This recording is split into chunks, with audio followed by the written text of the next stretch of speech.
এখনকার যুগে বা এখনকার সময়ে সবচেয়ে বেশি জনপ্রিয়ের মধ্যে ছাদ বাগানের মধ্যে কাজ হচ্ছে বা ছাদ বাগান লাগানো হচ্ছে একমাত্র ড্রাগন গাছ।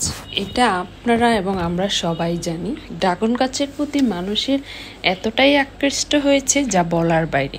আর বাগানটা তো হচ্ছে একটা শখের জিনিস, এটা শখ করেই লাগানো হয়। তো ড্রাগন ফল কিন্তু ছাদ বাগানে খুব সুন্দরভাবে হয়। তো আমার ছাদ বাগানের যে ড্রাগন ফলের গাছগুলো এতটাই যে হিজিবিজি অবস্থা হয়ে আছে, মানে বলার বাহিরে।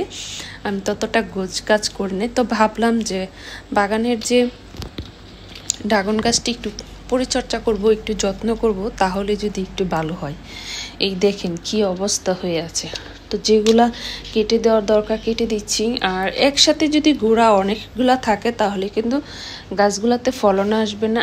আর হচ্ছে আমি কিন্তু বাইরে কোনো সার কোনো প্রয়োগ করি না। দেখেন কি অবস্থা বাগানের। এবং এই টবের যে গাছগুলা লাগানো ছিল একটারও কোনো কিছু যত্ন ওরকমভাবে হয়নি, জাস্ট লাগানো হয়েছিল আর হয়েই গেছে। আর মূলত হচ্ছে ছাদ বাগানের টবে কোনো চারা লাগালে অবশ্যই যত্ন করতে হয়, আর আমি ততটা কোনো কিছুই করি না। তো এখন থেকে ভাবছি ছাদ বাগানের যে ড্রাগন গাছগুলো আছে এগুলো আমি পরিচর্যা করব সুন্দর করে, এবং ভালো ফলন যেভাবে আসে সেই চেষ্টাটাই করব। তবে ড্রাগন গাছে কখনো বাইরের কোনো সার প্রয়োগ করিনি।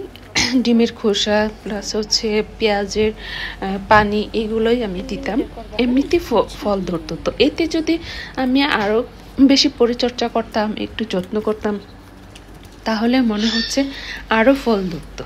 তো এই বছর ফলনগুলো খাওয়ার পর দেখলাম যে বাজারের কেনার থেকে ছাদ বাগানের যে ড্রাগন ফলগুলো এতটাই মিষ্টি, এতটাই মানে ভালো লাগছে যে বলার বাহিরে। খাওয়ার পর ভাবছি যে এত ভালো লাগছে, কেনার ফলন থেকে নিজের চাষ করার বাগানের ফল খাওয়াটার মজাই আলাদা। এবং খুব ভালো লাগছে যেহেতু বাইরে কোনো সার ইউজ নাই সেই জন্য। তো ভাবলাম যে এখন থেকে আমি আমার ছাদ বাগানে যে ড্রাগন গাছগুলো আছে যত্ন করব এবং যাতে ভালো ফলন আসে। দেখেন এখানকার কি অবস্থা হয়ে আছে।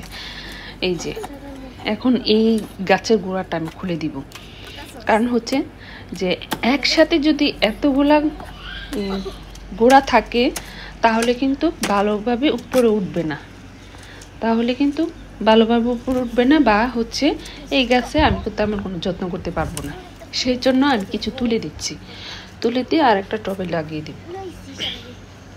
আমার মতন আপনারা কারা ছাদ বাগানে প্রথম মনে হচ্ছিলেন, পরে একটু ভালোবাসার জন্মেছে, অবশ্যই আমাকে কমেন্ট করে জানাবেন।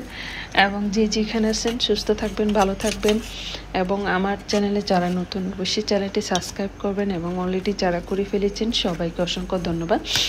দেখেন গোড়াটা এতটা শক্ত হয়ে আছে যে এটা আমি তুলতেই পারছি না, মানে অনেক কষ্ট হচ্ছে। আগাছা তো আছেই, প্লাস হচ্ছে যে গোড়াটা আমি তুলতে যাচ্ছি এই গোড়াটা তুলতেই পারতেছি না। মোটামুটি যখন একটা কষ্ট লাগতেছে। তো যাই হোক, গোড়াটা অবশেষে তুলে আবার অন্য একটা টবে লাগিয়ে দিলাম। ভালো থাকবেন, সুস্থ থাকবেন, আল্লাহ হাফেজ।